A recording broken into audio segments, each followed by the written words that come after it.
Bonjour et bienvenue pour le Rendez-vous des courtiers, le MAG, votre nouvelle émission trimestrielle. Vous connaissiez, vous appréciez le Rendez-vous des courtiers. Eh ben, c'est à peu près pareil. Ça sera juste plus riche en informations, bref, plus nourrissant pour votre activité professionnelle. Mais je vous en laisse juge à la vue du sommaire. Le sommaire, tout de suite, on commencera donc avec Georges Delataille qui nous fera un point sur les grandes lignes de l'actualité du courtage et nous ferons un zoom sur l'une d'elles, c'est la création d'Andia avec Christophe Aubourg, le directeur général de Planète CSCA. Séquence à l'affiche ensuite avec la ROAM où j'aurai le plaisir d'accueillir son nouveau délégué général, David Bigot. Ensuite, il y a de l'info. On avait aussi prévu de faire du conseil avec le conseil transmission avec Nicolas Ibanez de l'Argilière Finance. On va être très honnête. Cette séquence, vous ne l'aurez pas aujourd'hui. Pourquoi? Parce que le contexte sanitaire est ce qu'il est et que Nicolas ne peut pas être avec nous en direct, en plateau. Donc, dès que Nicolas peut nous refréquenter, on l'enregistre et on vous enverra tout ça à travers les réseaux sociaux et le site de Planète CSCA. Pour le face-à-face, nous retrouverons deux habitués de cette émission. J'ai nommé Richard Deguette, directeur général de Liberty Specialty Markets, et Bertrand de Surmont, le patron de Planète CSCA. Vous savez, dans l'ère moderne, il faut être digital. Eh bien, on va l'être en regardant tous les trimestres une expérience non pas de porteur de risque, mais une expérience de l'un des vôtres. Aujourd'hui, c'est Aurélie Benoît, la directrice associée de E2C Assurance, qui sera l'invitée de Georges Delataille. Et puis, ce n'est pas fini, il y aura la Minute Mutuelle avec Artus Pironneau, directeur commercial des mutuelles Saint-Christophe. Et enfin, pour conclure, je vous donnerai quelques dates importantes dans l'agenda avant notre prochain rendez-vous. Voilà, on attaque tout de suite avec l'actualité du courtage.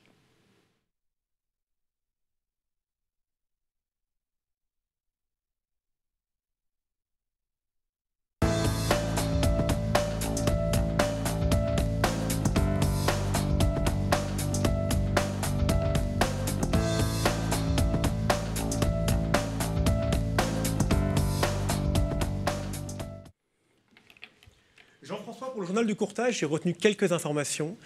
J'en conviens, c'est assez réglementaire, assez prospectif, mais vous connaissez le monde du courtage, ça ne vous surprendra pas. Pour vous faire patienter, on va commencer par l'AMRAE qui a eu lieu avec leur 29e rencontre la semaine dernière, du 2 au 4 février à Deauville. Il a beaucoup été question de renouvellement du début de l'année, encore de capacité, nombre de segments étant de plus en plus difficiles à assurer. À noter à cette occasion la confirmation de l'arrivée sur le marché d'un nouvel acteur, le groupe britannique Howden sur le marché français, de accroître encore la concurrence sur le marché du contrat de l'entreprise. Pour prendre la tête de son entité française a été nommé Nicolas Aubert, un ancien d'AIG et de Willis Tower Watson. Autre sujet, Planète CSCA qui a annoncé le 7 février rejoindre le MEDEF. L'occasion de découvrir quelques chiffres et qui probablement vont vous surprendre, en tout cas moi qui m'ont surpris. Aujourd'hui, plus d'un salarié du secteur privé sur deux travaille dans une entreprise affiliée au MEDEF. C'est aussi le premier réseau d'entrepreneurs en France. 95% des entreprises adhérentes au MEDEF sont des PME. Un moyen de profiter de l'interprofessionnalité et de mieux faire entendre la voix de Planète CSCA dans un contexte de profonde mutation. Deux mots de business maintenant. Les députés et les sénateurs ont fini par se mettre d'accord sur un thème bien connu, celui de l'assurance emprunteur. 3 thèmes majeurs avec une application au 1er juin. Premièrement, la suppression partielle du questionnaire de santé. Deuxièmement, le droit à l'oubli écourté. Et troisièmement, la résiliation infra-annuelle. L'enjeu sera effectivement de voir si cette nouvelle va donner aux porteurs de risques et aux distributeurs, donc notamment aux courtiers, de reprendre des parts de marché sur les banques assureurs. Autre actualité importante, le rapport du comité consultatif des services financiers sur les frais de l'épargne retraite. Un accord de place a été trouvé sur le sujet.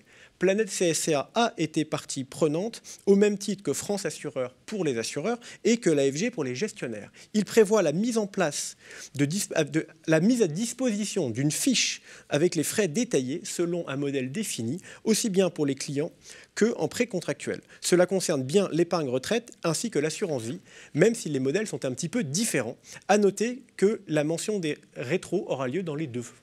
Enfin, il ne vous aura pas échappé que sous peu auront lieu les élections présidentielles, l'occasion de voir sortir un tas de projets susceptibles d'impacter la vie des courtiers. Quelques mots pour commencer sur les réflexions du Haut Conseil sur l'avenir de l'assurance maladie et sur le projet de grande sécu. Planète CSCA a sorti fin décembre un position paper pour prendre position. À la clé, 9 propositions pour améliorer le système de santé, où l'on va retrouver pêle-mêle l'alignement de la fiscalité entre régime complémentaire et régime obligatoire pour les retraités, ou encore la fin des pratiques commerciales d'escompte différés. Autre constat, le besoin d'une couverture minimum prévoyance dans l'entreprise et la nécessité de prendre en compte les défis démographiques sur les thèmes de l'assurance et de la dépendance. À noter, toujours dans le même thème, la prochaine sortie d'un livre blanc avec des propositions de la part de Planète CSCA. Enfin, pour finir, la grande actualité, c'est le lancement d'Andia. Alors, le lancement d'Andia, et pour nous en parler, on accueille donc le directeur général de Planète CSCA, Christophe Aubourg. Christophe, bonjour. Bonsoir Jean-François, bonsoir Georges. Petite question toute simple, pourquoi avoir fait le choix de vous associer avec d'autres structures pour créer cette structure d'autorégulation ? Alors, il y a deux raisons essentielles à ce choix. La première, c'est que nous avons souhaité couvrir l'ensemble du spectre concerné par des professionnels concernés par cette réforme, c'est-à-dire les intermédiaires, les courtiers en assurance et les intermédiaires en opérations de banque et services de paiement. Et puis, on sait que beaucoup de professionnels ont les deux activités, donc il nous a semblé judicieux et extrêmement pratique pour ces professionnels qui puissent trouver au sein d'une même structure les deux activités. Et puis la deuxième raison, elle est simple, l'union fait la force. Donc en termes d'optimisation de cette structure, il nous a semblé tout à fait naturel de nous rapprocher de nos amis de l'APIC, qui représentent les courtiers en opérations de banque et services de paiement, et puis le GCAB pour les comparateurs en assurance. Mais du coup, Christophe, comment est-ce que vous pouvez garantir l'indépendance de ces structures ? Alors c'est un marqueur très très fort pour nous, cette notion d'indépendance pour cette association. La première chose qu'on peut indiquer, c'est que nous avons fait le choix, puisque ce n'était pas une obligation réglementaire ni législative, de faire présider cette association par une personnalité qualifiée et totalement indépendante, en la personne de Roger Mainguy, on l'a déjà annoncé. Donc c'est un professionnel extrêmement reconnu, que ce soit dans le secteur du courtage, mais aussi de la banque. Donc ça, c'est un premier marqueur très très fort. Le second, pour la commission de discipline, c'est également une personnalité qualifiée et indépendante qui la présidera. Cette fois-ci, c'est une obligation. Mais il s'agit de Jean-François Lemoux, qui est extrêmement connu également dans le milieu et par les professionnels. Et puis, la troisième garantie, c'est une gouvernance, pour le coup, au-delà de ces deux présidents, totalement indépendante de ces structures fondatrices de Planète CSCA, de l'APIC et du GCAB. Et ces trois éléments font que nous mettrons un point d'orgue à ce que cette structure soit totalement indépendante. Alors, l'union fait la force pour une structure indépendante. On va, si vous le voulez bien, regarder des sujets un peu pratiques. On sait que la réforme rentre en application à partir du 1er avril.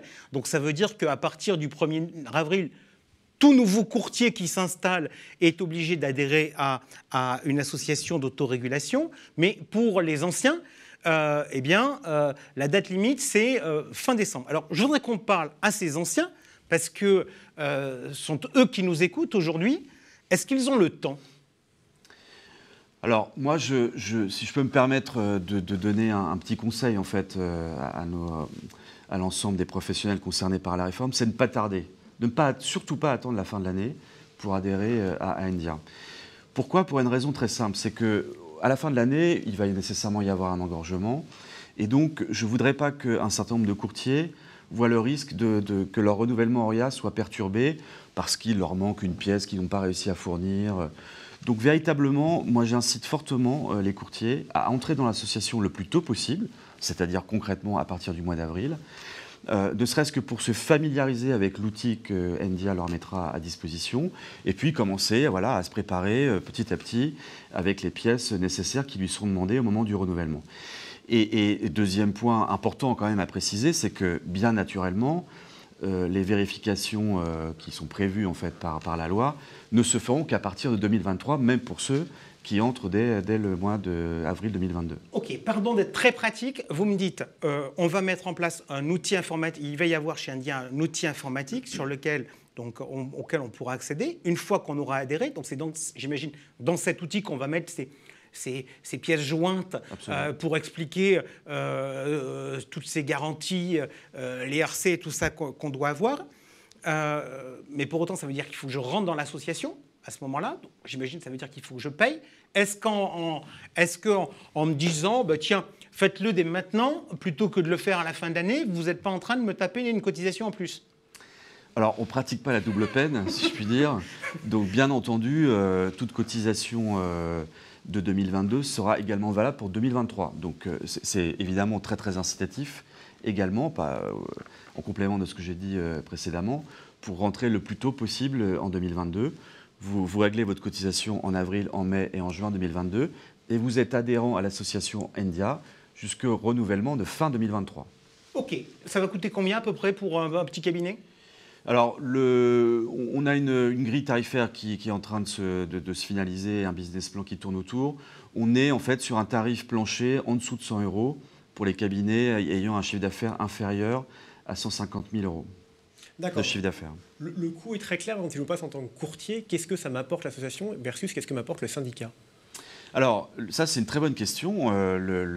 L'association, comme vous le savez, en fait, elle répond finalement à des nouvelles missions réglementaires qui lui sont confiées par la loi et sous le contrôle de la CPR. Donc, finalement, ces missions, aujourd'hui, à 90%, elles ne sont pas exercées par Planète CSCA. Ça veut dire que demain, India va remplir ses missions et ne va remplir que ses missions. Je crois que ça, c'est important vraiment de le préciser. C'est l'autorégulation, rien que l'autorégulation et toute l'autorégulation. En revanche, Planète CSCA va poursuivre ses missions classiques de défense de la profession.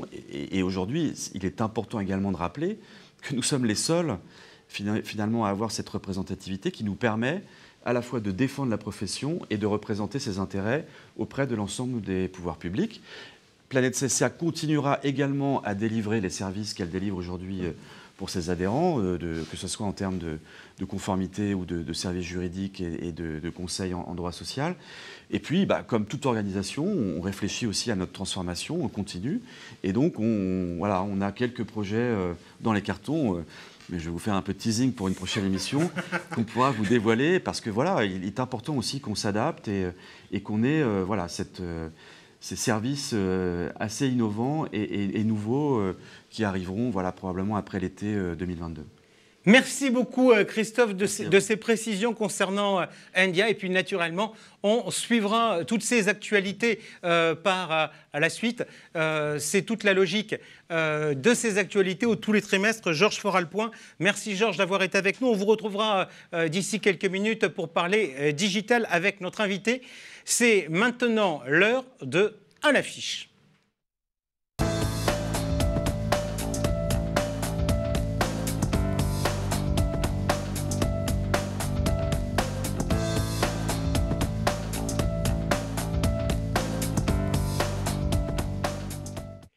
À l'affiche, il vient de nous rejoindre, c'est le délégué général de la ROAM, David Bigot. Bonjour. Bonjour Jean-François. Alors on va parler de la ROAM, mais avant, si vous le voulez bien, on va parler de vous.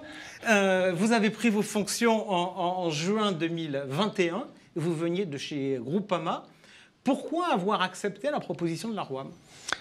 D'abord parce que ça faisait 15 ans que j'étais chez Groupama tout de même, et j'ai rejoint ROAM pour fondamentalement ses valeurs mutualistes.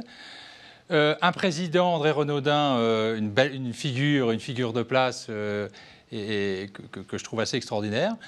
Et puis un monde de petites mutuelles, de territoires que je ne connaissais pas, donc un monde nouveau, un challenge nouveau pour moi. Voilà, c'est ce qui m'a beaucoup plu. Ok, alors vous nous dites la ROAM des mutuelles, des petites mutuelles sur le territoire, etc. La ROAM, c'est combien de mutuelles aujourd'hui ? Aujourd'hui, c'est 71 mutuelles. 71 mutuelles réparties sur le territoire, à peu près 50% en province, 50% sur Paris, et des très petites, et puis des un peu moins petites. Alors, quelles sont les ambitions aujourd'hui de la ROAM ? Parce que vous êtes arrivé, vous dites, c'est un nouveau challenge. Il doit bien y avoir des ambitions derrière tout ça. C'est vrai, vous avez raison. C'est les ambitions finalement de la société. On a des structures qui ont besoin d'être accompagnées. L'union faisant la force, Christophe l'évoquait à l'instant, l'union faisant la force, de fait, Roham est là pour apporter un service que je qualifierais mutualisé, pour la réglementation, mais aussi pour les parcours digitaux, pour la relation avec les courtiers. Donc en réalité, Roham, c'est continuer ce qu'elle est, 165 ans d'existence, mine de rien, c'est continuer ce qu'elle est d'être, et en même temps, c'est d'aller plus loin dans l'accompagnement. Je voudrais qu'on réfléchisse, parce que j'imagine que la Roham a aussi ce rôle de réflexion sur l'évolution du marché. Comment les mutuelles, qui ne sont pas forcément toujours de taille très importante, peuvent s'en sortir dans un environnement où on a le sentiment que la solution, c'est le gigantisme?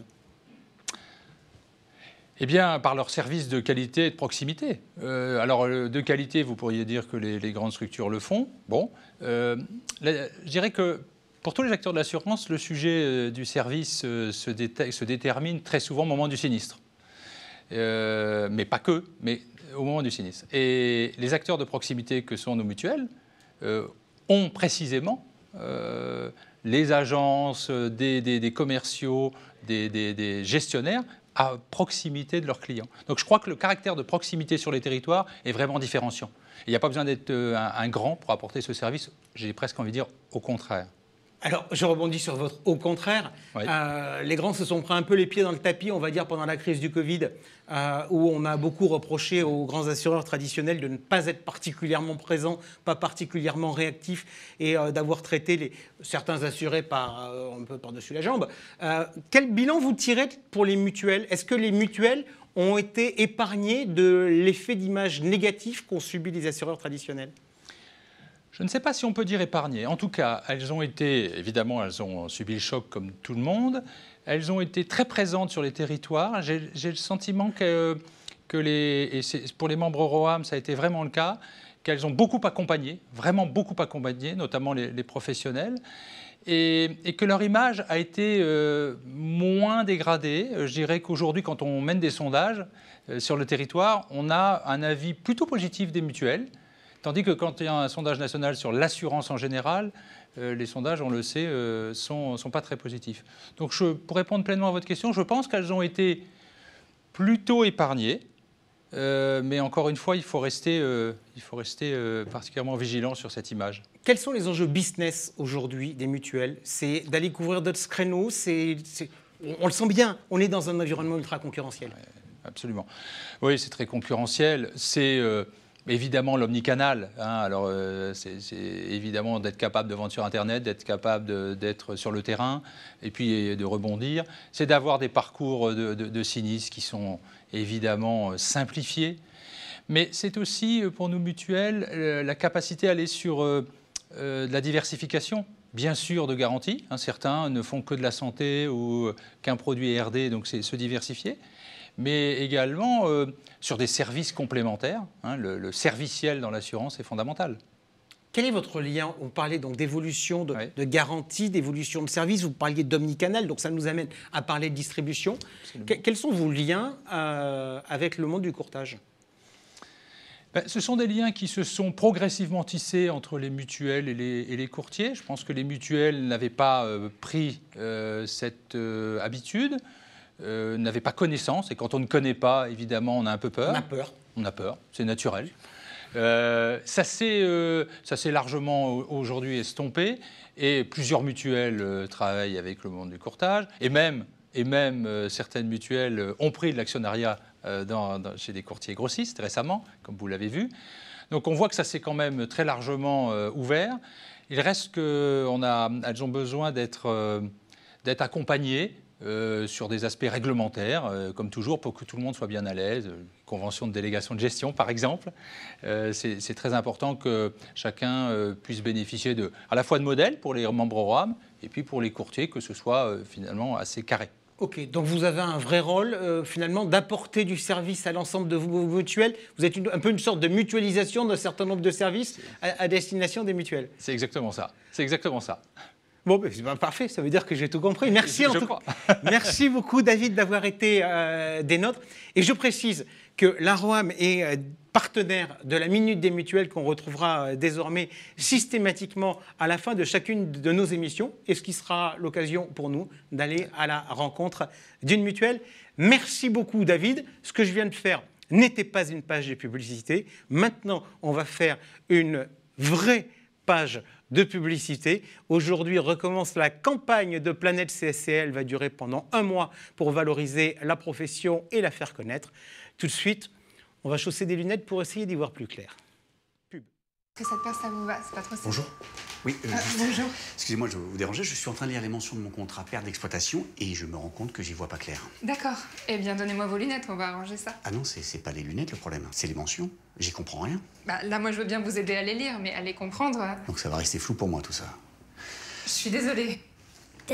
Passez plutôt par un courtier d'assurance. Assurez mieux, c'est son métier.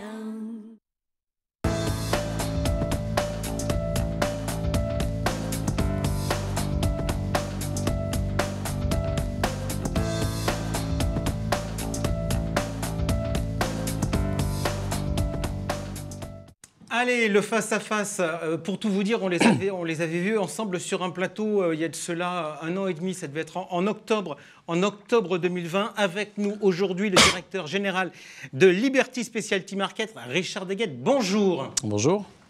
Et avec nous également, fidèle au poste, le président de Planète CSA, Bertrand de Chermont. Bertrand, bonjour. Bonjour à tous, bonjour. Allez, je faisais tout à l'heure référence à cette émission qu'on avait fait ensemble il y a environ 1 an et demi. Richard, je vais revenir vers vous parce qu'on était en pleine crise de la pandémie. On évoquait tout à l'heure les problèmes qu'il y avait eu avec les assureurs traditionnels, avec des assurés qui n'étaient pas forcément contents. Et vous m'aviez dit, vraisemblablement, l'environnement est plutôt propice pour nous. Alors, je vais vous poser une question toute simple. Comment s'est passé l'exercice 2021 pour Liberty Specialty Markets ? Alors, l'exercice 2021 s'est bien passé. Sur l'aspect des chiffres, d'une part, mais sur l'aspect de la méthode et du retour que nous avons de nos amis courtiers et clients. Si je donne 2 chiffres, 40% de croissance. Soyons humbles, 20% vient des majorations tarifaires. Ça ne t'a pas échappé, Bertrand. 20% vient du new business, mais c'est la méthode d'accompagnement, de proximité, d'anticipation qui nous a beaucoup servi. Ok, donc vous aviez plutôt bien vu les choses concernant le fait que vous étiez susceptible de gagner des parts de marché. On va y rentrer. Bertrand, je me tourne vers vous. Augmentation tarifaire. On ouvre tout de suite un dossier dont Georges parlait tout à l'heure dans l'actualité, parce que ça a été l'un des sujets lors des 29e rencontres de l'AMRAE l'autre jour à Deauville. Les renouvellements. Ça s'est mal passé. Ça a été très tendu, on va pas dire le contraire. Alors après sur ce sujet de renouvellement, j'ai l'impression, à entendre les uns et les autres, que... parce que l'année dernière aussi, ça s'était mal passé. Mais l'année dernière... Oui, mais sauf que l'an dernier, il y avait un environnement qui... Non, mais tout le monde avait été pris à froid l'année dernière. Alors que cette année... J'ai le sentiment que ça a été extrêmement compliqué. On a assisté à des majorations dont Richard vient de parler. Encore, celles-là, c'est pas les plus importantes. On a assisté à des disparitions de certains porteurs de risques, de certaines branches. On a assisté à des majorations de franchises considérables. Mais, encore une fois... j'ai le sentiment que pour très dur que ça a été, les courtiers en tout cas s'y attendaient. Alors que l'année dernière, c'était pas tout à fait la même chose. Tout ça s'est géré dans la panique, dans des contextes d'image qui n'étaient pas bonnes. Voilà, cette année, c'était un peu différent. Voilà. Non, mais on s'y attendait, peut-être ou pas. En tout cas, on va être honnête, quand on est le 25 décembre et qu'on ne sait pas où on va, et qu'on a un client en face... Je le dis, bien sûr qu'il y a des cas de contrats, de programmes qui se sont réglés en janvier, même comme ça se passe de temps en temps. Voilà, moi je m'attendais, je vais vous dire très franchement, je m'attendais à ce qu'il y ait plus de mouvements sur le marché. Je me disais, après ce qui s'est passé l'année dernière, les clients vont beaucoup plus bouger. Tel n'a pas été vraiment le cas. Richard, votre sentiment sur le renouvellement, avant de regarder comment vous avez comporté sur le sentiment général sur le marché, est-ce que vous vous dites comme Bertrand, ça s'est mal passé, mais finalement, c'était un peu prévu, ou est-ce que finalement, il y avait plus de surprises de votre côté? On a beaucoup écouté les courtiers l'année dernière, qui ont été choqués par la magnitude des majorations de primes, mais surtout, comme tu le disais Bertrand, par le fait que c'est arrivé le 25 décembre avec take it or leave it, comme on dit, pas vraiment le choix de se retourner. C'était peut-être une contrainte des assureurs aussi, enfin forcément pas bien perçu par le courtage et les clients. Donc écoutant cela, on a renforcé ce qu'on a fait l'année dernière. On a quand même une échéance du 1er janvier, comme tu sais, qui pèse à peu près 60% de l'année. Donc on a une concentration de situations assez atypique dans toute industrie. Donc on a joué l'anticipation. À peu près en septembre, on était capable de dire à un courtier, voilà nos intentions pour le renouvellement. Pour pouvoir le faire, il faut de la décision locale. On a de la décision locale. Il faut de la proximité, il faut de la simplicité. Moi, je pense que les assureurs ont oublié trop souvent qu'un courtier, avant d'avoir une bonne nouvelle, il voulait une nouvelle. Quelque chose à dire à son client, éventuellement dire, vu ce que j'ai, je prends un plan B, je peux me retourner. Et on a joué cette carte-là.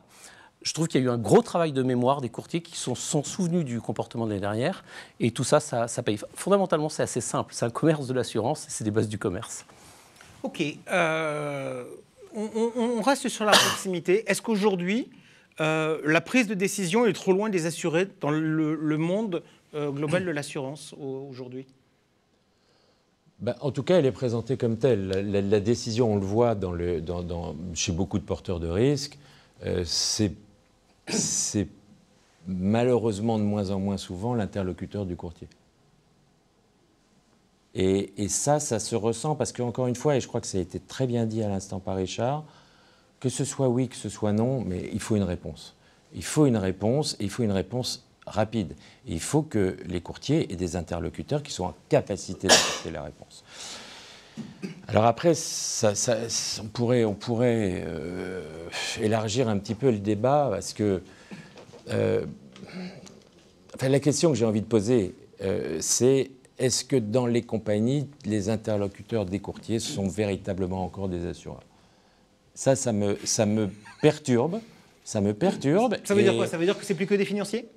C'est plus des contrôleurs de gestion? Non, c'est énormément de compliance, c'est énormément de contrôle de gestion, c'est énormément de finances. Et j'ai le sentiment, mais c'est vraiment une balle que je lance, que, voilà, en termes de technique assurantielle, il y a eu de la déperdition chez beaucoup de porteurs de risques, oui. Richard, votre sentiment là-dessus, vous avez une grande expérience du monde de l'assurance, vous voyez une évolution du métier d'assureur? Oui, et puis franchement, je bois les paroles de Bertrand, parce que Liberty, Specialty, Market, il y a Specialty. Donc on ne fait pas tout. Donc on concentre l'expertise sur des lignes qu'on sait faire, et celles qu'on ne sait pas bien faire, on les laisse aux autres. Et avec cette expertise, je pense qu'on a un modèle intuitif qui fait que 90% des gens sont en autorité de décider. Avec l'autorité de décision, et nous aussi on a des référents, nous aussi on a du reporting, mais quand vous avez des gens qui sont dans la maison depuis 12 ans, 15 ans, 20 ans, ils savent lire cette organisation, ils savent jouer avec, et c'est vrai qu'on a une stabilité des équipes qui fait que, plus de l'autorité de souscription locale, qui fait que c'est un différenciateur par rapport à, c'est M. Bigot qui parlait des grosses machines. C'est vrai que les grosses machines n'ont pas d'âme, il n'y a pas d'affectif, il n'y a pas d'émotionnel. Et quand on est une grosse machine, on ne peut mettre en place que des process. Donc le challenge pour nous va être, en grandissant, de ne pas perdre cette âme et de ne pas devenir une machine. Je réagis justement là encore un peu sur les pratiques, sur ce qui plaît, ce qui déplaît aux courtiers, puisque ce sont eux qui nous écoutent. L'absence de visibilité, donc les courtiers sont comme les marchés financiers, ils n'aiment pas l'absence de visibilité. Là, Richard évoquait il y a de cela quelques instants les politiques de stop and go. Est-ce que vous avez le sentiment, Bertrand, que dans l'environnement actuel, c'est un peu en train de revenir? Parce que bien sûr, on y a assisté. Et ça, c'est la terreur du courtage au sens global. C'est des acteurs qui, pendant quelques années, et évidemment, je ne citerai personne, font du dumping pour rentrer sur des marchés ou sur des branches, et puis qui, quelques années plus tard, se rendant compte de l'évolution de la sinistralité, soit se retirent, ça arrive, soit pratique des conditions tarifaires un peu hors norme pour établir leur position. Donc ça, le stop and go, c'est la terreur du courtage. Politique du stop and go. La dernière fois, vous nous aviez expliqué un peu comment vous montiez des lignes en trouvant des gens, etc. Est-ce que vous avez été amené à vous retirer d'un marché en disant on en sort ? En 25 ans, on l'a fait une fois. On s'est retiré il y a 5 ans. Je n'étais pas chez Liberty, donc ce n'est pas que je ne l'assume pas. Et je pense que j'aurais certainement pris la même décision. On s'est retiré du dommage, l'assurance dommage aux entreprises. On avait 5 ans de police. Donc c'est quand même pas un gros stop.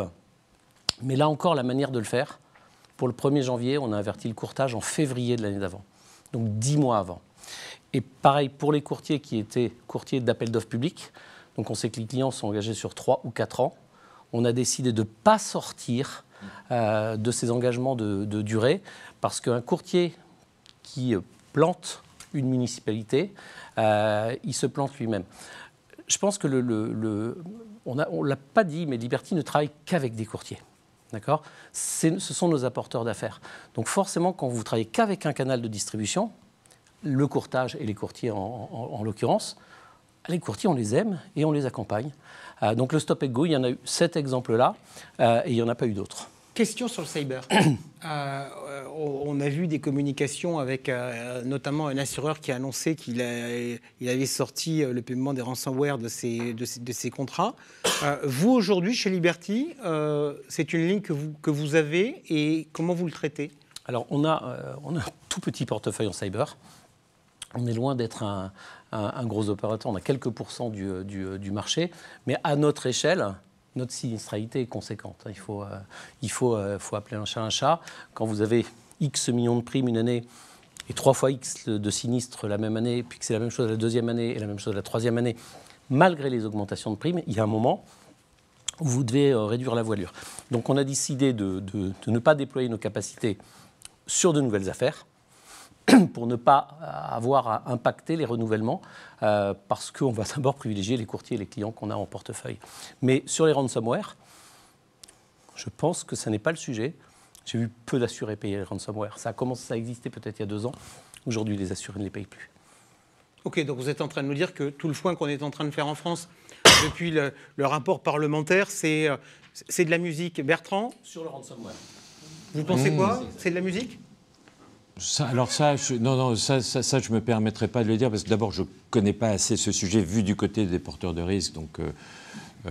Mais sur le côté de l'évolution du cyber, c'est clair qu'il y a un sujet de place pour le coup.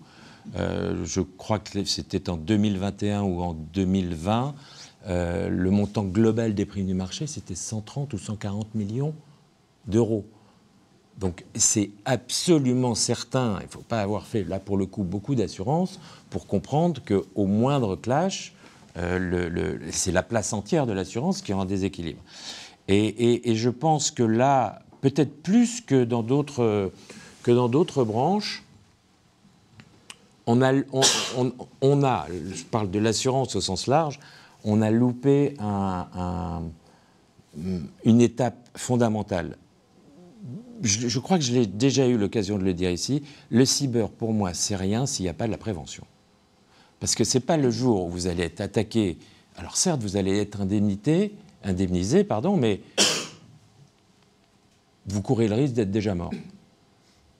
Donc je pense que sur ce sujet-là, il faut absolument accroître, la prévention, et puis 2, il faut qu'on cherche un système qui dépasse peut-être le simple système du rapport client-assureur. C'est peut-être un système plus large, il y a peut-être un fonds cyber à trouver, je ne sais pas. Enfin, il faut qu'on réfléchisse sur le sujet, parce que vu les agrégats financiers... Mais ça veut dire quoi ? Ça veut dire qu'il faut recréer une structure qui remutualise au-dessus. Peut-être. Enfin, on a le même problème sur le sujet de la pandémie. Ouais. Entre guillemets, aujourd'hui, chaque fois qu'on a un risque, on finit par dire qu'il faut un truc global au-dessus de tout. Oui. Peut-être. La pandémie, si on prend la perte d'exploitation du pays France, c'est 250 milliards. On a eu un vrai systémique global. Le cyber, on n'en est pas là, même s'il n'y a que 120 ou 200 millions de primes. On n'a pas des milliards et des milliards de sinistres aujourd'hui. Mais c'est peut-être justement le moment d'y réfléchir pour ne pas se retrouver dans une situation de non-assurabilité à un moment ou à un autre. Ok, si on parle de l'étage du dessus, parce que là on est en train de dire qu'il faut une structure au-dessus, il y a une structure au-dessus dont on parle de temps en temps en disant non, c'est pas possible parce qu'ils sont là et puis ils veulent pas, ou bien c'est eux qui sont générateurs des hausses de tarifs, c'est la réassurance. La réassurance, c'est pas très compliqué. Un réassureur, c'est quoi? C'est un animal financier, d'accord, qui gère ses profits et qui a ses risques répartis sur l'ensemble de la planète et qui passe son temps à arbitrer des risques les uns par rapport aux autres. Pourquoi, dans le cadre de la perte d'exploitation sur la Covid, ça s'est crispé à tel point que les assureurs fin 2020 ont quand même imposé à leurs clients, les assureurs, de sortir de manière très isolée les risques de perte d'exploitation? C'est parce qu'ils en avaient dans tous les pays sur la totalité de la planète. Donc, l'assureur, c'est simple. Il faut qu'il comprenne son risque et il faut accepter qu'il l'arbitre assez facilement. Pourquoi, quand on a réfléchi avec Bercy au sujet Catex, ça n'est pas allé au bout? J'espère pas encore. J'espère qu'on arrivera à trouver une solution. Mais c'est parce que les réassureurs ont clairement expliqué que, voilà, pour eux, ils n'étaient pas dans le cadre d'un arbitrage d'un risque contre un autre. Ils étaient dans la certitude d'avoir à gérer ce risque et à devoir l'indemniser. Voilà. Richard, votre sentiment, le réassureur, on le subit, parce que la réassurance, un pan de l'activité, on le subit ou il peut y avoir échange, il peut y avoir débat? Alors, je ne suis pas en phase avec Bertrand sur la notion de prédateur financier. Le réassureur, pour nous, c'est un animal financier. Pour nous, le réassureur est un partenaire. C'est lui qui nous permet de développer des capacités que nous, tout seuls, nous ne pourrions pas avoir. Comme tout partenaire, on est son client. On s'appelle une cédante. On cède du risque en réassurance. Donc, si à un moment, on est une mauvaise cédante et qu'on lui fait perdre de l'argent, c'est comme un client qui fait perdre de l'argent à son assureur. Donc, je le vois plutôt comme un partenaire qui a ses contraintes. Et c'est vrai que la contrainte du systémique pour le réassureur est bien plus importante parce que, comme il réassure beaucoup de gens, s'il y a un gros systémique, il s'en prend partout. Est-ce que commercialement, parfois, on se cache derrière le réassureur? Oui, alors je sais que j'essaye d'interdire à mes équipes de se réfugier derrière « je ne peux pas, mon traité ne me le permet pas ». C'est souvent vrai, pas toujours. Il faut savoir quand même qu'un souscripteur, quand il est acculé par un courtier, qu'il est dans les cordes, qu'il a de la pression, à un moment, l'arme atomique, c'est de dire la réassurance. Voilà, donc est-ce que c'est le souscripteur qui est en tort ou le courtier qui l'accule? Je ne sais pas. Mais c'est pas toujours vrai. En tout cas, la réassurance n'est pas toujours le... Ok. Cette année, tout à l'heure, on disait 29e rencontre de l'AMRAE à Deauville. Les risk managers, une année sur deux, c'est les risk managers, une année sur deux, c'est les courtiers. Je parle du baromètre Golder. On en avait parlé la dernière fois. De mémoire, vous étiez en seconde position, la dernière fois qu'on s'était vu. La nouvelle version est tombée, vous êtes combien?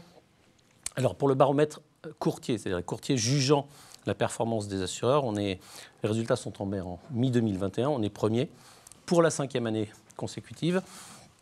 Et pour la deuxième session du baromètre client jugeant les assureurs, nous étions second. Les résultats sont tombés il y a 10 jours et nous sommes premiers. Donc, premier jugé par les courtiers, premier jugé par les risk managers. Donc on est très content, je suis très content pour les équipes. C'est quand même aussi une reconnaissance marché qui plaît aux collaborateurs. On en est très fiers. Ok, les arguments, c'est quoi? Qu'est-ce qui, dans votre esprit, fait que vous avez gagné cette place? Et j'imagine que si vous vous dites que ça a marché entre la précédente édition et celle-là, ça veut dire que ça sera des challenges pour les équipes pour continuer à accentuer sur ces points-là. Alors c'est des bons challenges, mais pour répondre à votre question, j'ai regardé le baromètre, c'est la seule note que j'ai prise, sur qu'est-ce que les risk managers ont jugé, ou ont mis de plus important. Et très étonnamment, ce ne sont pas des choses techniques, ce ne sont pas des choses tarifaires. En premier, Et ça, ce n'était pas le cas avant, c'est la qualité de la relation pendant la période de confinement. Bon, c'est un peu conjoncturel. En deuxième, la capacité à mettre en place des solutions. Ça veut dire décrocher au téléphone? Oui. La troisième, la disponibilité des interlocuteurs. Ouais. La deuxième, vous nous avez dit que c'était quoi? La capacité à mettre en place de bonnes solutions. D'accord. La qualité du service sinistre et la stabilité des interlocuteurs dans le temps. Cinquième, c'était en 9e position avant. Donc tout ça va ensemble. Vous avez des équipes stables, vous interagissez bien, vous maîtrisez votre environnement à l'intérieur de votre société, vous développez des choses. Moi, je suis très ravi que ce soit ces critères-là qui soient les plus appréciés par les risk managers. Je parle de risk managers, donc grands clients, parce que c'est ça qu'on a mis en avant. Donc, je suis très ravi pour nous et les équipes. Est-ce que les critères seraient fondamentalement différents pour les courtiers? Non, je ne pense pas. Je ne pense pas. Disponibilité, permanence, stabilité, capacité technique, j'en parlais tout à l'heure, à monter des programmes. Non, je pense qu'on est là. On a l'image pour les courtiers de se dire Liberty Specialty Market, c'est pas fait pour tous les courtiers. Aujourd'hui, vous avez combien de codes qui sont ouverts? On a à peu près 250 ou 300. Je dirais plutôt que ce n'est pas fait pour tous les clients. Mais on n'est pas dogmatique, peut-être pour devancer une de vos questions, sur les ouvertures de codes. Il y a des compagnies qui doivent en fermer 10%, pas en ouvrir. On a du bon sens. Un souscripteur, une direction commerciale qui dit « j'ai une opportunité d'ouvrir un code à ce courtier », on se réunit, on fait l'évaluation de ce potentiel. Et si on pense que c'est bon, on le fait. Donc, en pratique, on va être très concret. J'ai une affaire potentielle parce que j'ai un client, je me dis, tiens, ils ont des bonnes lignes, etc. Donc, j'ai des choses à proposer, mais je ne vais pas dire que c'est du one-shot, mais ça peut y ressembler. J'ai des solutions. Vous avez des solutions pour moi ou vous n'en avez pas? Alors, on va répondre très clairement. Si c'est du one-shot à 2 000 €, ouvrir un code courtier, mais même pour un courtier avec une compagnie, c'est un non-sens économique. Donc on va trouver une solution à ce courtier. On va peut-être l'héberger chez un de ses confrères, et si le potentiel augmente, on lui ouvrira un code. Mais encore une fois, on n'a pas de règles ou de dogme. Des demandes d'ouverture de courtier, on en a à peu près une par jour. Ça vient aussi du besoin de diversification lié de la directive. Donc on impose aux courtiers d'avoir de plus en plus de guichets, à un moment où les guichets ferment de plus en plus les codes courtiers. Donc il y a un moment, il faudra peut-être trouver une martingale pour les accompagner. Est-ce que le besoin de diversification, donc là on évoque la réglementation sur la nécessité d'avoir plusieurs preneurs de risques en face, est-ce que pour les courtiers, il y a aussi un besoin de diversification en termes de business avec des, entre guillemets, des assurances qui sont plus spécifiques, donc sur lequel le courtier peut montrer plus de valeur ajoutée en allant chercher sur ces marchés-là? Tout d'abord, comment dire, le courtier, il est coincé entre deux choses. Un, avoir suffisamment de porteurs de risques pour pouvoir placer l'ensemble de ces risques, mais d'un autre côté, pas en avoir trop. Parce qu'il faut les alimenter. Parce qu'il faut les alimenter. Donc c'est assez cornélien, très vite.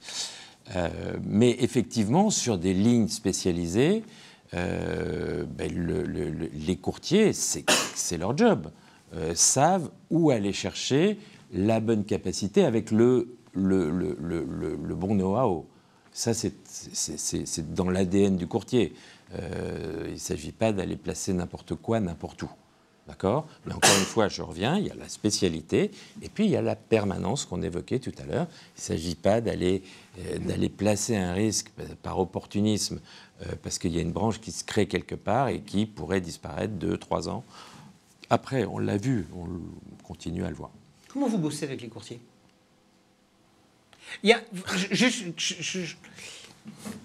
tout à l'heure, dans les critères que vous m'avez donnés avec les risk managers, vous m'avez dit proximité. Mais proximité, c'est le courtier, vocation, c'est lui d'être quand même un peu l'interface entre le porteur de risque et l'assuré. Alors, en pratique, comment vous bossez avec les courtiers ? C'est le cas sur 99% du marché. Le seul endroit où l'assureur peut être en contact avec l'assuré, c'est sur les grands risques et les risk managers, avec d'ailleurs des courtiers qui, en 10-20 ans, acceptent, même promeuvent cette rencontre directe, Parce que ça permet d'entendre les intentions des assureurs vis-à-vis des grands clients. On n'a pas trop de problèmes. Encore une fois, c'est une question de comportement. Ça veut dire quoi? Ça veut dire que le terme partenariat que vous utilisiez tout à l'heure entre réassureur et assureur, vous utilisez le même terme entre courtier et... Fondamentalement, je peux permettre de perdre un client.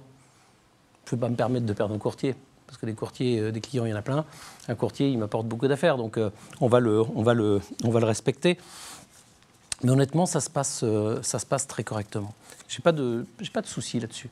Je trouve que le courtage a évolué sur les grands risques pour permettre plus d'accès. Ah, oublions pas une chose. Hein. Le contrat d'assurance est quand même signé entre un assureur et un assuré. On parle d'intermédiaire. Dans le marché qu'on a connu, où il faut faire des montages en ligne, trouver des capacités, je vois plus le courtier comme un assembleur de solutions, de services, de trouver des capacités. C'est de l'alchimie, hein, au bout d'un moment. Hein, donc, Oui, ça, c'est la phase 2, ça. La phase 1, c'est la phase avec son client, c'est clair, faut la respecter décryptage du risque, voilà, etc. Effectivement, après, surtout en ce moment, effectivement, tu as raison, aller chercher de la capacité, de la créer, de l'assembler, c'est tout ce qui s'est passé à la fin de l'année. On a vu les co-assurances se multiplier comme jamais on avait vu sur le marché. Donc voilà. Alors, on parle de réalisation de contrats, mais au moment du sinistre, de plus en plus de courtiers nous disent « rencontrons-nous avec l'assuré pour trouver une solution ». Donc je vois plus le courtier comme un intermédiaire, bien sûr, mais un entremetteur, un trouveur de solutions. Alors on ne prend pas d'initiative comme ça, mais de plus en plus de courtiers promeuvent le fait de trouver une solution à trois sur le sujet. J'ai envie de vous poser une question, parce que cette maison est quand même très empreinte du principe, cette émission est très empreinte du principe des mutuelles. Est-ce que vous dites, est-ce que votre positionnement est comme ça parce que le groupe a une origine mutualiste? Alors je pense. Je viens d'une autre compagnie américaine, celle-ci est américaine. Ça a été un choc de culture pour moi quand j'ai rejoint Liberty sur le respect des gens, le respect des clients, des partenaires. Donc je pense qu'il y a Oui, je pense qu'il y a ce côté ADN mutualiste. On n'est pas une mutuelle en France, une filiale d'une mutuelle, mais il y a quand même cette valeur mutualiste qui était très bien évoquée par M. Bicot de la Roham, dans lequel on se retrouve assez bien. Oui. On voit, Bertrand, en travaillant avec des assureurs, de vraies différences de culture d'entreprise. Parce que là, ce dont on est en train de parler, c'est de la culture d'entreprise. On voit assez vite les assureurs vis-à-vis du courtage, hein, je ne parle que de ça. On arrive assez vite à décrypter ceux qui s'inscrivent dans le temps long du partenariat, de la recherche de solutions communes, des assureurs opportunistes, bien sûr. Le temps long, si je peux me permettre, il s'illustre pour une mutuelle. On n'a pas de trimestre boursier, de réaction boursière à chaque quarter. Donc on a forcément un temps long qui nous évite ces réactions, parfois à l'emporte-pièce, pour faire plaisir ou pas plaisir aux actionnaires. Allez, le temps long ou pas, en tout cas, il est proche d'être respecté. Je voudrais qu'on conclue quand même, pour boucler justement sur notre échange de la fois précédente. Depuis notre dernier échange, est-ce que vous avez ouvert de nouvelles lignes métiers? Alors, je répète un point, je l'ai dit, je vais très, très vite. Pour ouvrir une nouvelle ligne métier chez Liberty, il nous faut une compétence dans le groupe et des personnes qui maîtrisent cette compétence. Si on n'a pas les deux, on n'ouvre pas. Alors, est-ce que vous avez embauché de nouvelles compétences? Oui, on a embauché de nouvelles compétences en assurance environnement, pas plus tard qu'il y a 2 jours, en terrorisme, en assurance de la garantie de passif, en assurance paramétrique et sur les autres spécialités que sont les œuvres d'art, les musées, les galeries, le fine art, comme on dit, ou les risques spéciaux, l'annulation d'événements. On continue sur cette compétence et ça marche assez bien. Vous savez, quand vous avez une expertise et des gens pour la sublimer, plus un peu de commerce et d'affectif, surtout l'affectif. Honnêtement, ça peut paraître un peu idéaliste, mais on est dans un monde où on fait tellement la différence avec l'affectif et l'émotionnel qu'il ne faut pas le perdre. Ça veut dire qu'il faut garder effectivement de l'affect dans la relation? Bien sûr, mais de l'affection sincère, pas de l'affection corporate dans des slides. Les valeurs de Liberty, c'est les mêmes que celles de tous les assureurs. Hein. Diversité, inclusion, éthique, c'est les mêmes. Peut-être pas le même ordre. Après, c'est comment vous les déployez au quotidien. Et ça, c'est un ADN, c'est pas une valeur. Merci beaucoup Richard Daguet d'être venu pour ce premier face-à-face du Rendez-vous des courtiers, le MAG. Merci Bertrand d'avoir été avec nous. On poursuit tout de suite cette émission avec la Success Story digitale et l'invité de Georges Lataille.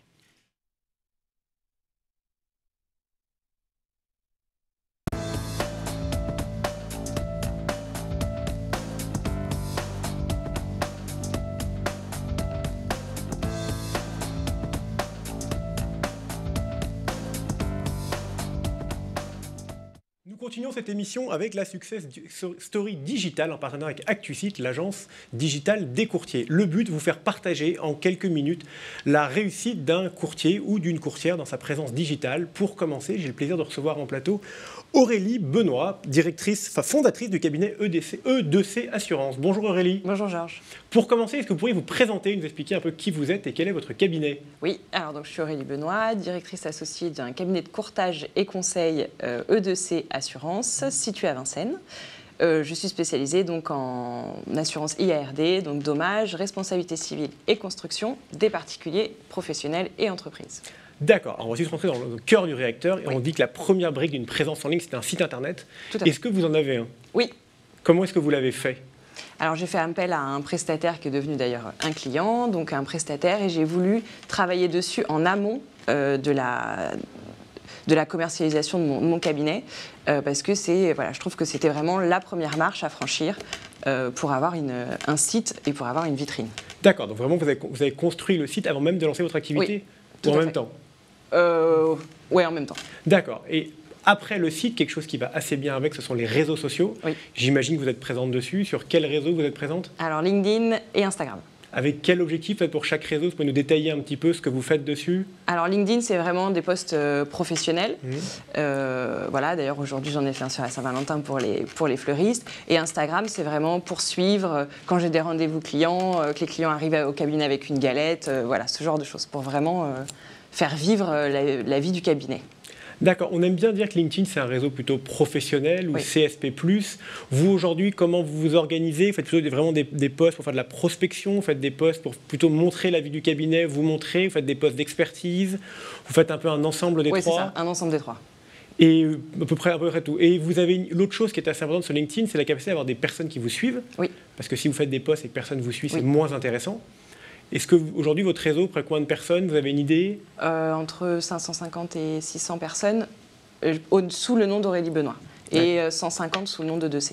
Et est-ce que vous avez une routine quotidienne, hebdomadaire, pour le développer, pour avoir un peu plus de monde tout le temps? C'est mon challenge 2022. D'accord, vous ne le faites pas encore? Non, pas encore régulièrement.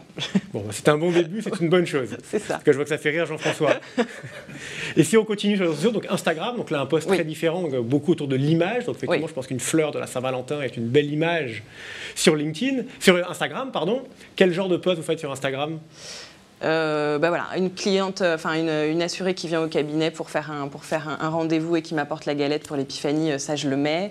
Qu'est-ce que je peux mettre d'autre?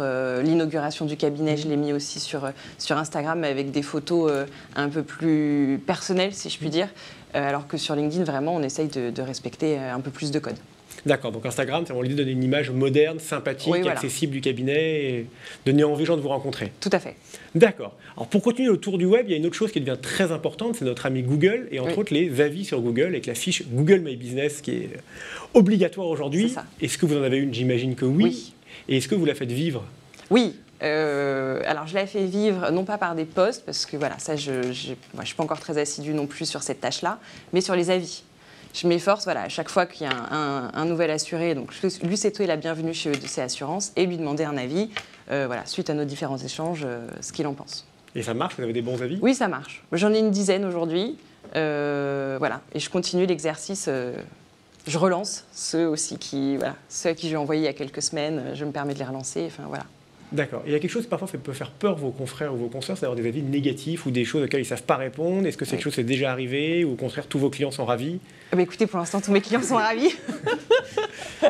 Mais c'est aussi ce où j'ai mis du temps à me lancer sur ces avis, c'est de me dire qu'est-ce qui se passerait si on a un avis négatif? Après on peut répondre. Enfin voilà, et puis quand c'est vraiment très très négatif, on ne le demande pas à la personne en amont. C'est un bon choix, il faut choisir à qui on demande. Pour continuer, les courtiers immobiliers, finalement, est-ce que ça prend beaucoup de temps? Est-ce que ça coûte très cher? Donc vous, j'entends que ça fait à peu près 9 ou 10 mois que vous faites ça. Oui. Est-ce que vous avez une idée à peu près du temps et du budget que vous y consacrez? Alors, une trentaine de minutes. Une trentaine de minutes par jour, par semaine? Ouais, par semaine. Par semaine, d'accord. Mais encore une fois, c'est en progression. C'est en progression. Et le coût, pour le site internet, Alors, est-ce que finalement, de ce que j'entends, c'est avant tout votre temps, parce que oui. par exemple sur LinkedIn, c'est plutôt votre temps de poste. Oui. Peut-être que vous avez mis un peu de budget pour faire développer votre site web ou des choses comme ça. Oui, pour faire développer mon site, tout à fait. Ça, je l'ai fait donc en amont. Ça m'a coûté entre 3 500 et 4 500 euros. Et depuis peu, Google Ads. D'accord. Ok, mais merci beaucoup à tous les deux. Merci Georges d'avoir tenu l'ambition, c'est-à-dire rentrer dans le quotidien, dans la vraie vie. Et en tout cas, merci à vous Aurélie d'avoir répondu à ces questions. Et puis finalement, de nous avoir montré qu'on pouvait y aller petit à petit, en choisissant en fonction de ce qu'on veut faire, en choisissant ses réseaux, etc. Et que ça avait un véritable apport. Merci à tous les deux. Tout de suite, la Minute des Mutuelles. Merci à vous.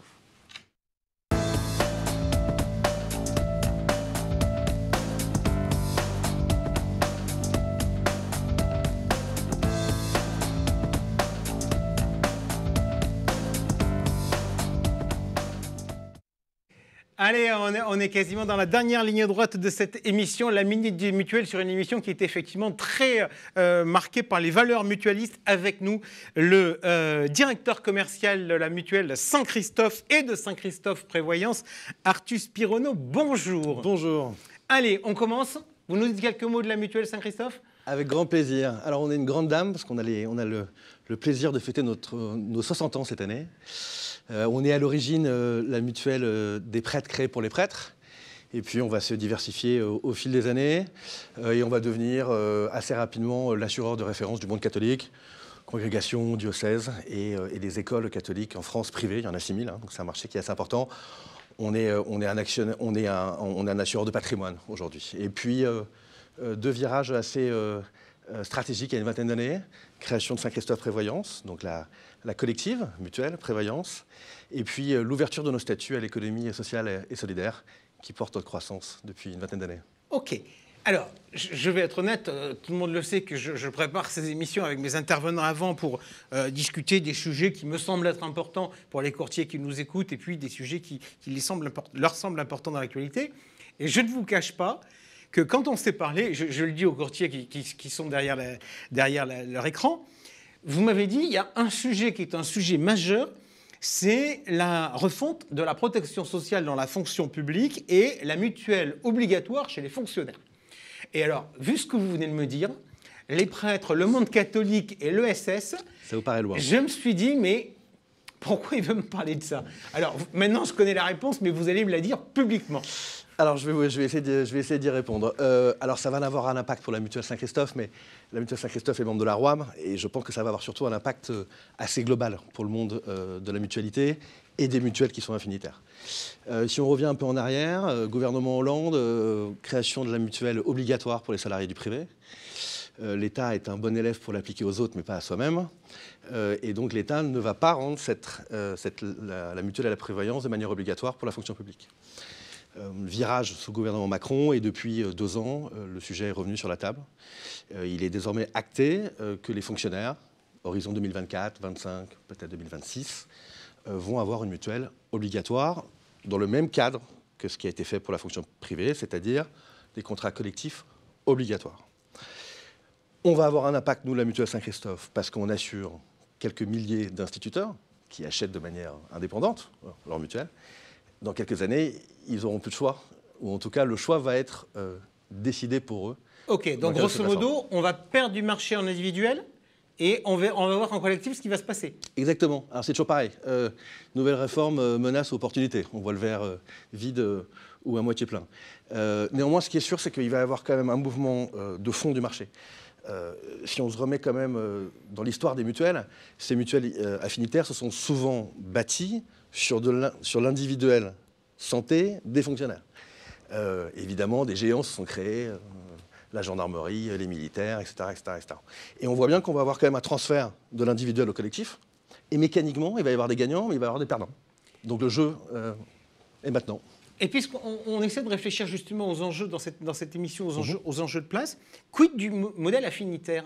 Parce que l'affinitaire, c'est appartenir à une communauté, etc. On est dans un monde qui est de plus en plus individualiste et où on se dit que si j'ai mon téléphone. Ouais. C'est tout le grand challenge des mutuelles affinitaires d'une manière large. Souvent en marketing, on parle de marque d'autorité ou marque de référence. Moi, je suis un fils de médecin. Mon père ne se posait pas la question du choix de son assureur. Il allait à la MACSF. Il y a 40 ans. Vous les citez, mais oui, je vous confirme. Au même titre que nous, vous étiez un diocèse, vous ne vous posiez pas la question, vous assurez auprès de la mutuelle Saint-Christophe. Le monde a changé, et c'est très bien, mais c'est un fait, et la concurrence est forte et accrue, il faut se battre. Moi, ce qui me paraît assez évident, c'est que, dans le fond, les gagnants, c'est ceux qui restent les spécialistes, les techniciens, et ceux qui répondent aux questionnements et aux besoins des sociétaires. L'enjeu, il est là. Donc oui, il y a un enjeu de marketing, il y a un enjeu de position, il y a un enjeu de marque, mais à la fin, je suis quand même persuadé que c'est la qualité de service, les bonnes garanties pour le bon prix qui feront que les assureurs affinitaires, comme la mutuelle Saint-Christophe, va garder ses parts de marché. 60 ans, vous nous disiez tout à l'heure, depuis combien de temps vous travaillez avec les courtiers? À peu près une quinzaine d'années, 15 à 20 ans. Le courtage a été un développement qui a été important pour nous, surtout sur l'économie sociale et solidaire. Sur nos marchés fondateurs ou historiques, on a des parts de marché qui sont importantes, donc on n'a pas besoin du courtage dans l'absolu. Par contre, sur l'économie sociale et solidaire, qui est un marché qui est extrêmement vaste, évidemment qu'on travaille majoritairement avec les courtiers. Vaste, vous dites, comme marché. Est-ce que vous diriez porteur? Alors porteur, oui, parce qu'il est en croissance. Il y a quand même une lame de fond, c'est qu'on voit bien que l'État se désengage financièrement auprès des associations. Donc on sent que le privé prend le relais. Donc il y a une croissance aujourd'hui de ce secteur qui pèse aux environs 10% du PIB. Bon, après, il faut retraiter ce chiffre parce que dans ces 10%, vous avez les mutuelles, comme nous, et vous avez aussi les banquiers mutualistes qui sont des géants. Si vous retraitez ces 10%, vous retombez à 4-5% qui sont par contre notre cible. Est-ce que ce marché, vous disiez il faut être spécialiste, il faut bien répondre aux attentes des clients, est-ce que ce marché de l'économie sociale et solidaire a des spécificités assurantielles? Oui, il est très particulier. Je vais vous donner un exemple tout simple. Les associations sont des grands consommateurs de bénévoles. Et c'est souvent comme ça d'ailleurs qu'elles fonctionnent. Quid de l'assurance de ces bénévoles? Sont-ils couverts s'ils ont un accident, s'ils créent un dommage à un tiers, etc. etc. Ce n'est pas des salariés, ce n'est pas des préposés. Donc par exemple, voilà un point précis où on sait faire, on sait les accompagner. Je vais vous donner un deuxième exemple. Beaucoup d'associations et de fondations vivent des legs, des dons et des legs, souvent des biens immobiliers. Et donc se pose la question d'être en capacité d'assurer un bien immobilier dont l'association ne connaît même pas encore l'existence. Entre le décès et la transmission du patrimoine, il peut se passer 2 ans. On sait faire ça. Donc voilà par exemple des exemples assez précis et assez spécifiques. Vous ouvrez encore des codes?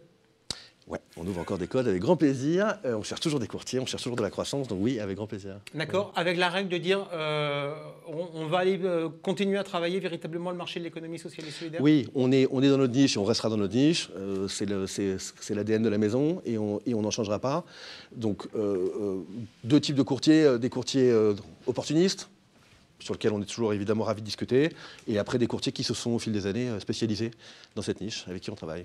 Ok, merci beaucoup Artus Pironneau d'avoir été avec nous. Avant que ne s'achève cette première du rendez-vous des courtiers, le MAG, quelques petites informations pratiques sur notre agenda avant notre prochaine rencontre, ce sera au mois de mai. Alors, on va se retrouver, nous, très vite. Pourquoi? Parce que cette année, à nouveau, le Tour des régions sera en version digitale.